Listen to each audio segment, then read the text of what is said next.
good evening, or morning, or night, lunchtime, whenever you happen to be listening to this episode. In an attempt to catch up with my workload, to be able to handle other tasks and jobs that come along, and also spend time on the business aspects, the much dreaded business aspects of this podcast, which you are currently listening to, which is called Kooks, Cranks, and Iconoclast, the podcast. With your host, me, Mike Luck. Where was I? Oh, yes. To allow myself the time to handle the much dreaded business aspects of doing this show, I will occasionally be releasing shorts, such as this one, and I've decided to call these shorts Tales from the Crank Bank. Which effectively makes me the Crank Keeper, I guess. This is a working title, it's something in progress, but essentially these shorts consist entirely of lesser-known tales of the paranormal, such as tonight's entry, which you may call the Hinton Ampner Haunting. Actually, I'm going to try not to be so silly in these. They're going to be straight reads, and hopefully I can build a little bit of a spooky atmosphere. And I hope you guys enjoy them. But I'm going to try and bring you very obscure, lesser-known cases of the paranormal. Ones that have a bit of a payoff, so to speak. Something a little more outside the normal campfire tales you normally get with most paranormal stories. These will hopefully have a bit of a payoff, a little something extra to ground them in quote-unquote reality. And once again, tonight's story is the Hinton Ampner Haunting. Let's go! Every haunted house story demands a specific geometry. We like our ghosts to reside in rotting Victorian mansions or asymmetric Gothic castles with weeping willow trees and cracked gargoyles. We want the architecture to match the sickness inside, but history doesn't always oblige our aesthetics. If you travel 8 miles east of Winchester into the rolling green expanse of Hampshire, England, you will find Hinton Ampner. Today, it's a stunning country house estate managed by the National Trust, famous for its manicured gardens, its peaceful lily pond, and its crisp, symmetrical Georgian architecture. It looks like the setting of a Jane Austen novel. Clean, orderly, safe. Probably not something I'd pick up off the shelf immediately, but, never judge a book by its cover. If you walk about 70 yards north of the current house out into the quiet grass, you're walking over a grave. Not a formal cemetery, but a patch of earth where a different house entirely used to stand. A massive, sprawling early Tudor manor built by the Stukely family at the end of the 16th century. It was a dark, heavy place of thick oak beams, private staircases running inside the hollow spaces of the walls, and a deep historical rot. This is the story of a haunting that was so violent, so scientifically documented, and so unrelenting that the living were forced to tear the house down to its foundations just to make the screaming stop. And it's the story of what the workmen found hidden inside the structure when the stone was finally cracked open, a discovery that dragged an old forgotten rumor out of the realms of folklore and directly into the cold light of a true crime horror story. To understand how a home becomes a hunting ground, we have to look at who left their mark on the stone first.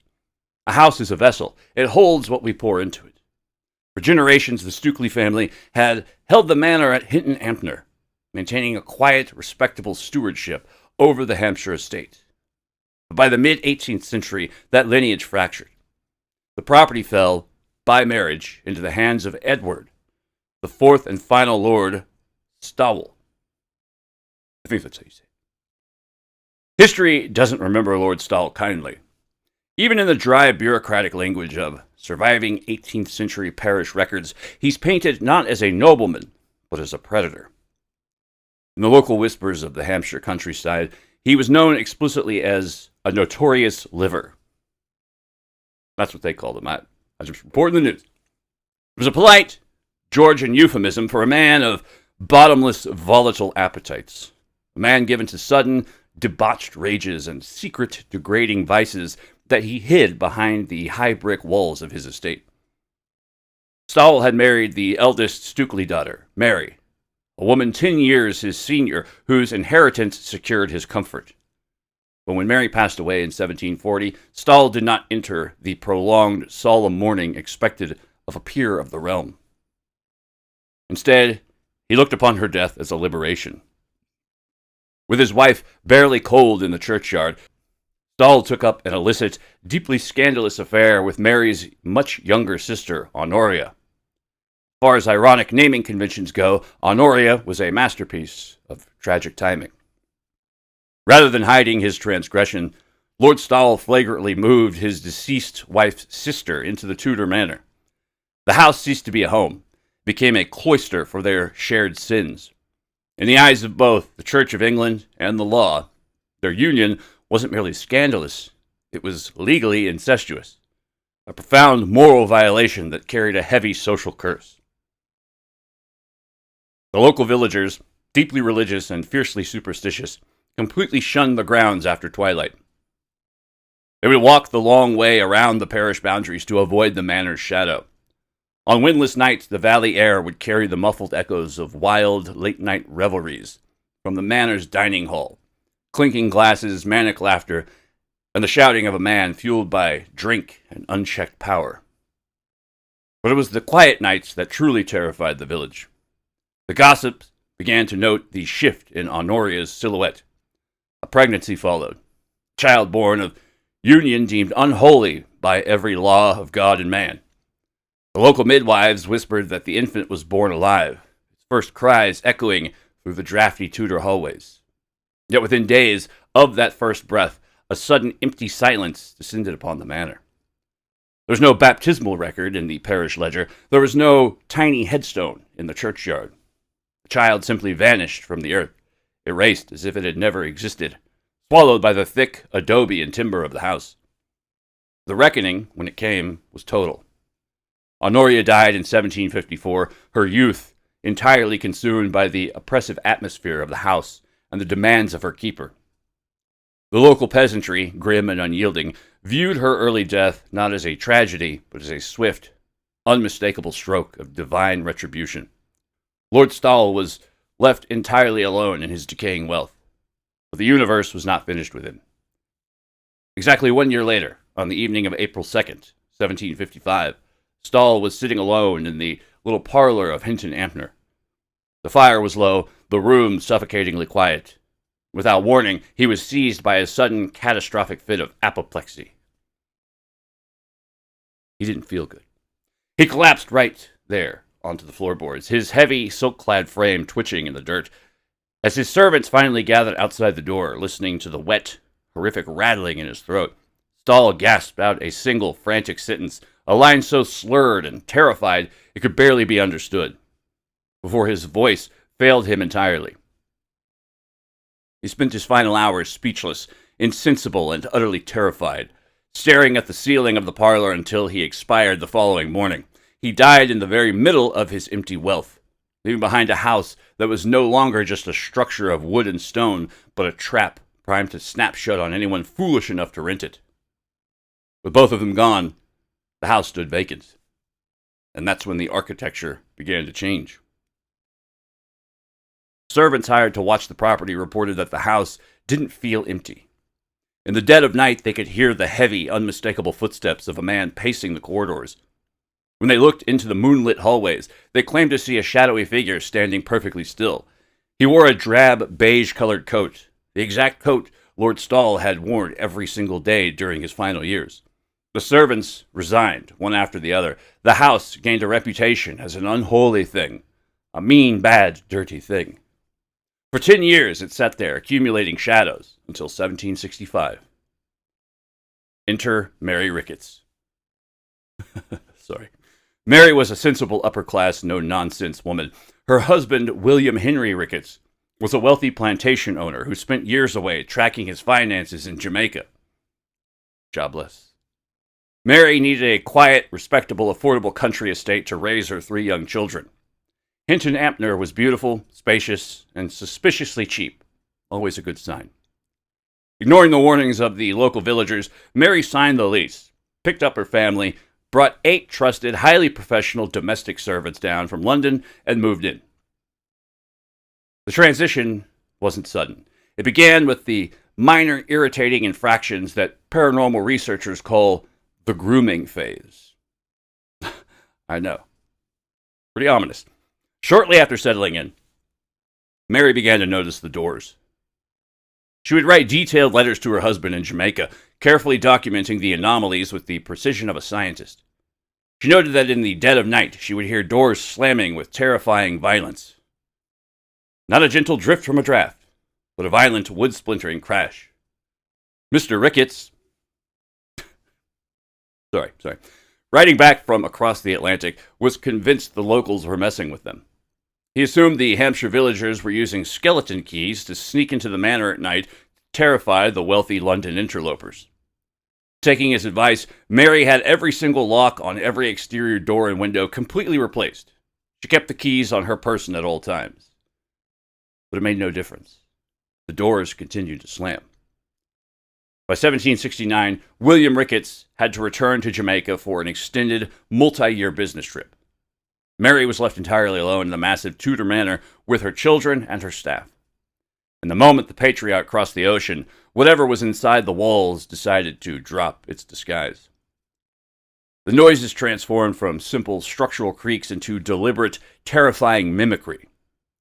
The servants in the kitchen would look up to hear the distinct rustling sound of a woman's heavy, stiff silk gown sweeping down the service stairs. They would watch the doorway, expecting Miss Ricketts to walk through. The sound would glide right past the kitchen door, down the main passage, and out into the courtyard.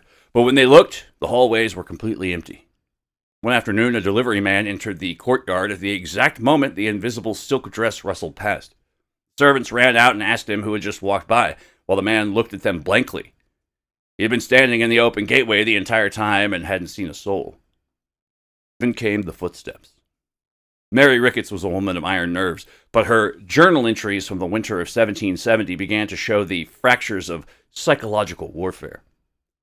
She writes of waking up in the dead of the night to the sound of heavy, deliberate, masculine footsteps crossing the floorboards of her bedroom. They would march directly towards the side of her bed, stopping right at her pillow. She would bolt upright, strike a match, light her candle, and find nothing but the empty, cold air of her bedchambers. She tried moving her bedroom to the warmer, pre-prepared guest quarters, but the entity simply followed her. In the early months of 1771, the haunting escalated from an auditory nuisance into something deeply aggressive. Mary was startled awake by a sound she described as a most deep, tremendous noise, as if something was falling with great velocity and force, directly onto the lobby floor outside her door. It sounded like a massive iron weight being dropped from the ceiling. Every time she ran to check, the floorboards were bare. And then the house began to speak. It started as a hollow, low murmuring sound that seemed to vibrate through the very framework of the building. Mary tried to rationalize it. She told herself it was just the wind howling through the massive Tudor chimneys or a draft pushing through the hollow skeleton of the home's internal structure. But she noted with dread that the murmuring occurred on dead calm summer nights when not a single leaf on the trees outside was stirring. By the summer of 1771, the murmuring split into distinct parts. It was no longer a monotonous hum. It became the sound of an argument. Mary, sitting in her room with her breath caught in her throat, could clearly distinguish 3 separate human voices echoing from inside the walls and the empty adjoining rooms. One voice was high-pitched, frantic, and unmistakably female. The other 2 were deep, rumbling, and male. They were locked in an intense, angry, never-ending debate. They spoke with a terrifying cadence, their voices overlapping and rising in fury. But no matter how close Mary pressed her ear to the wood, she could never understand a single word. It was a language made entirely of muffled rage and grief. The servants couldn't take it anymore. The London staff, terrified by the nightly terrors, resigned en masse. Mary was forced to hire local villagers who already knew the dark history of the house, which only added to the suffocating atmosphere of the estate. Desperate, alone, and fearing for the sanity and safety of her children, Mary reached out to the only person she knew who could handle a crisis, her brother, Captain John Jervis of the Royal Navy. Captain John Jervis, who would later become Admiral Lord St. Vincent, one of the most legendary hardened naval commanders in British history, was a man who didn't believe in ghosts. He was a master of logistics, artillery, and cold, hard discipline. When his ship docked in Portsmouth and he received his sister's desperate letters, he flew into a practical rage. You can believe it. He didn't believe in demons. He believed in flesh and blood criminals, smugglers, or deceitful servants playing tricks on a lonely woman.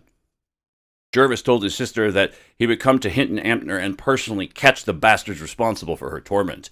He brought along his closest friend, another hardened naval officer, Captain Luttrell. Two men arrived at the manor with an arsenal of loaded pistols, lanterns, and a total lack of fear.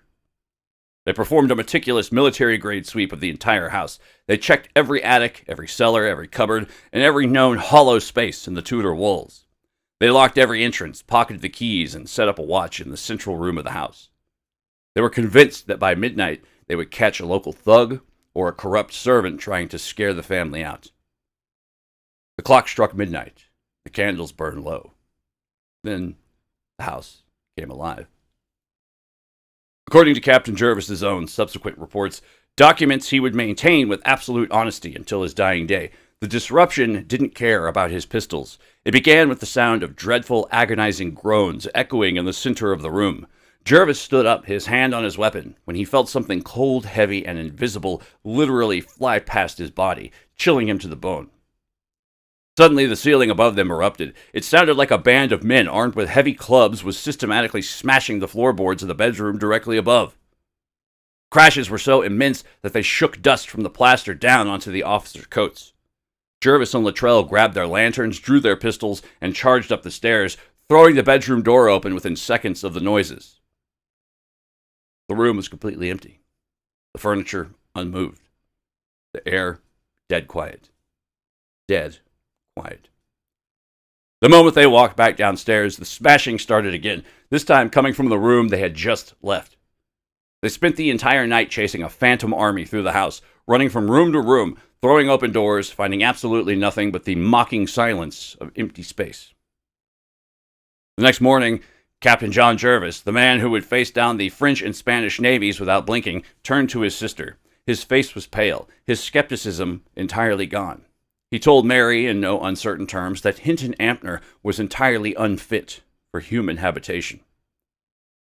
He couldn't explain what he'd witnessed, but he knew it was a force that cold steel and gunpowder could not conquer. Mary Ricketts surrendered her lease immediately. She packed up her children and fled the estate, moving to the safety of Wolseley.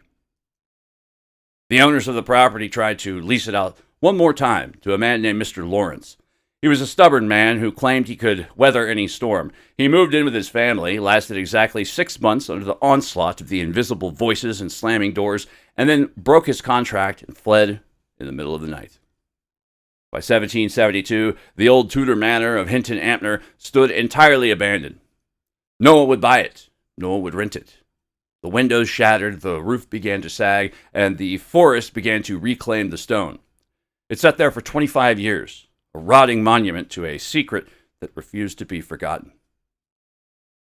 In 1793, the current owner of the estate, the new Lord Stawell, decided that the only way to salvage the family land was to utterly destroy the past. He hired a massive crew of demolition workmen and masons. Their instructions were simple. Raze the old Tudor mansion to the ground. Clear the timber, smash the brick, erase the footprint of the house from the earth. And build a brand new one. Clean, modern, Georgian house, 70 yards to the south. This wasn't an exorcism by prayer. It was an exorcism by sledgehammer. Some might say a far more effective method. For weeks, the workmen tore into the structure. They ripped down the heavy oak beams that had vibrated with the mysterious murmurs. They tore down the wallpaper of the yellow bedchamber and the guest room.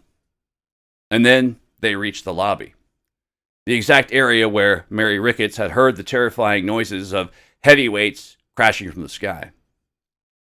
The area directly adjacent to the secret private staircases that the old Stukely family had built deep within the thickness of the hollow Tudor walls. A group of masons was prying up the heavy old floorboards beneath the lobby, clearing away decades of dust and debris, when their tools struck something hollow. They cleared away the dirt and uncovered a small, concealed cavity built directly into the structural foundations beneath the floor, right against the interior wall. Hidden inside that dark space was a badly weathered wooden box. The workmen gathered round. They pried open the lid, expecting hidden coins, old silver, or family heirlooms. Instead, they found bones. They called for the foreman, and the remains were carefully extracted from the box and laid out on the dirt. Local authorities and witnesses were brought in to examine the contents. It wasn't an animal. Inside the box lay the skeletal remains of a human infant, a tiny, fragile skull and a collection of small bones.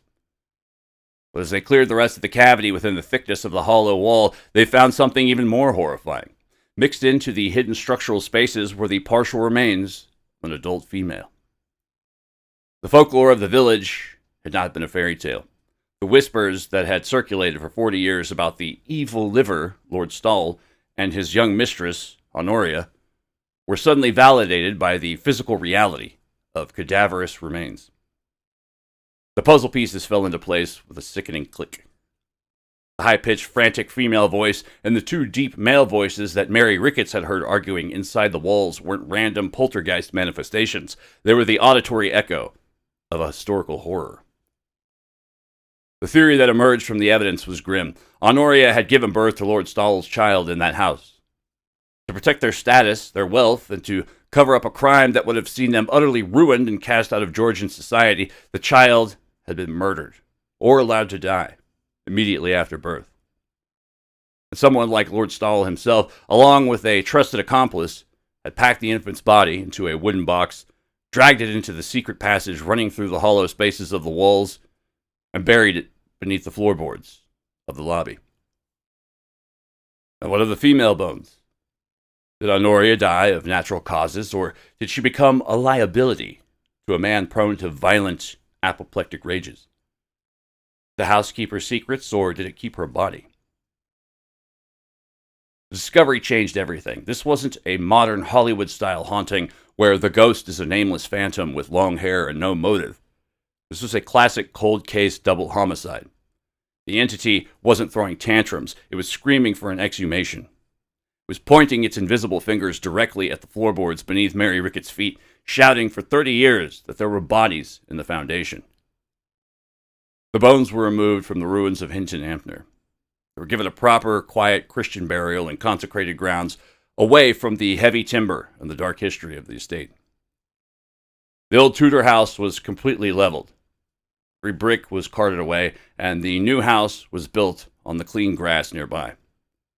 The National Trust gardens grew over the site, burying the old geometry under layers of lavender, roses, and manicured lawns.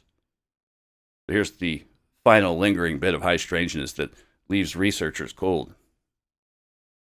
If you look at the records of the new Hinton Ampner house, the clean, beautiful Georgian home that stands there today, the haunting didn't completely die with the old stones.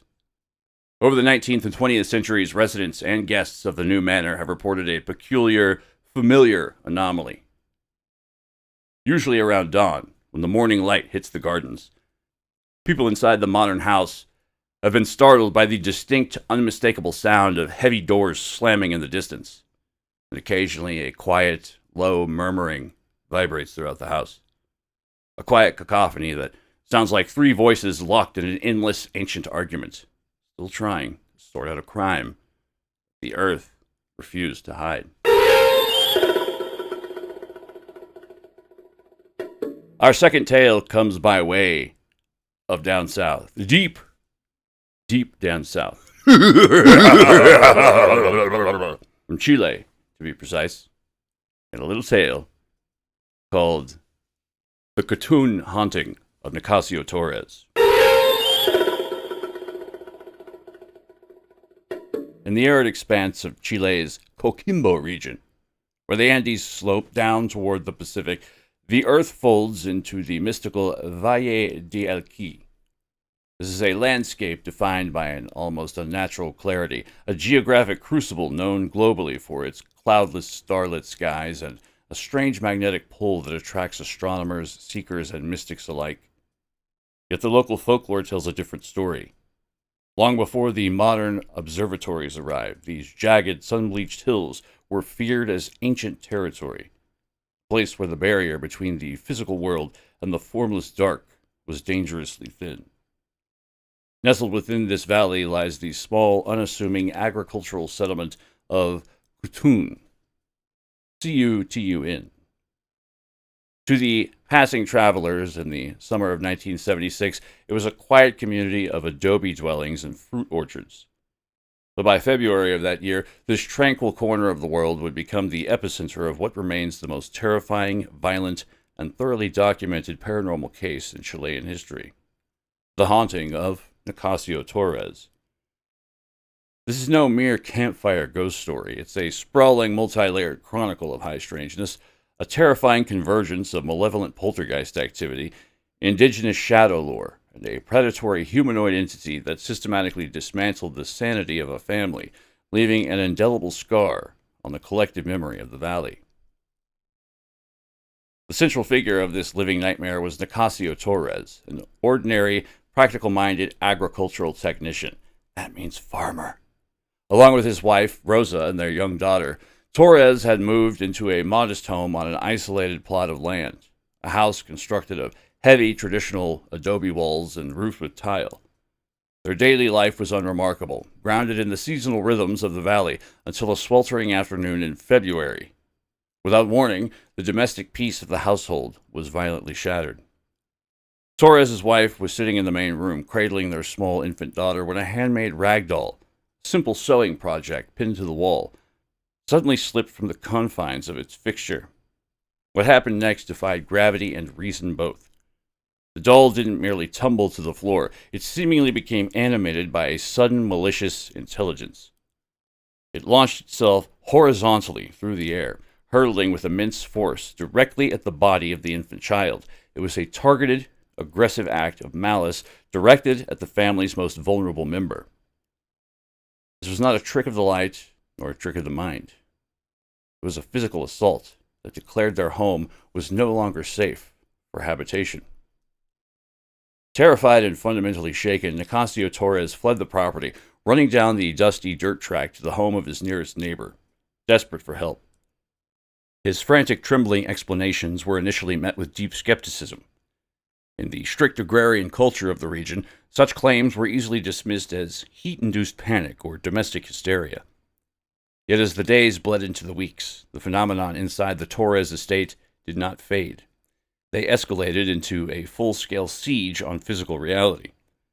Nicasio returned to his neighbors again and again, his face gaunt, his clothing disheveled, and his reports growing more frantic with every setting sun. He described a house turned into a claustrophobic psychological trap. The home was being bombarded from both the inside and the outside.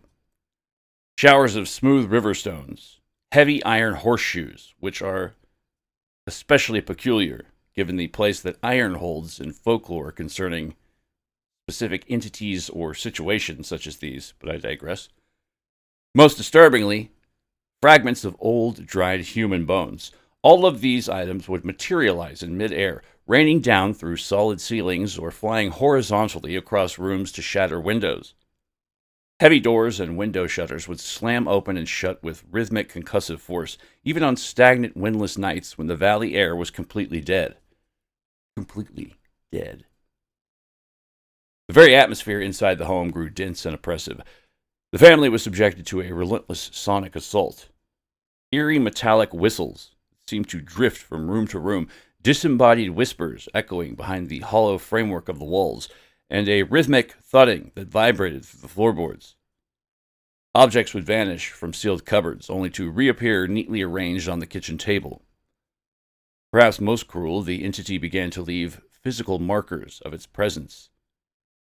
Family members would awaken from terrifying shared nightmares to find deep, bloody scratches scored into the bedroom walls and across their own flesh, tracks that witnesses later attributed to the fleeting silhouette of a semi-transparent, clawed hand. After 3 days of this psychological warfare, Nicasio's neighbor, accompanied by a local man named Manuel Rojo, agreed to return to the house, fully intending to expose the situation as a misunderstanding. When they stepped across the threshold, however, the house was unnervingly, suffocatingly still. The chaos had vanished, including that the young farmer was simply unhinged or suffering from a severe nervous breakdown. The men turned to leave. It was precisely at the boundary of the property, as they walked out into the yard, that the force behind the haunting chose to reveal its power with theatrical precision. Manuel Rojo watched in disbelief as a large stone on the dry earth began to drag itself across the dirt entirely on its own. It rolled deliberately forward, passing directly between Rojo's legs, before navigating its way up the steps and back into the house. If Rojo had known what previous assaults had taken place, I very much doubt he would have maintained his composure during the moment this occurred, more so than any animated stone passing between one's legs would already instill within them. This single, undeniable display of kinetic force shattered the men's skepticism. The house wasn't merely haunted by a lingering memory. It was occupied by a sentient and highly aggressive entity. As the terror intensified, the poltergeist activity gave way to something far more sinister, the physical manifestation of a recurring humanoid figure. This entity, which would solidify the Cutun case in the records of global ufology and high strangeness, became known to the terrified locals as El Hombre del Sombrero, or the Man in the Hat. Are there possible connections to the infamous shadow entity known as the Hat Man, the one seen by so many young people who've taken too much Benadryl on purpose?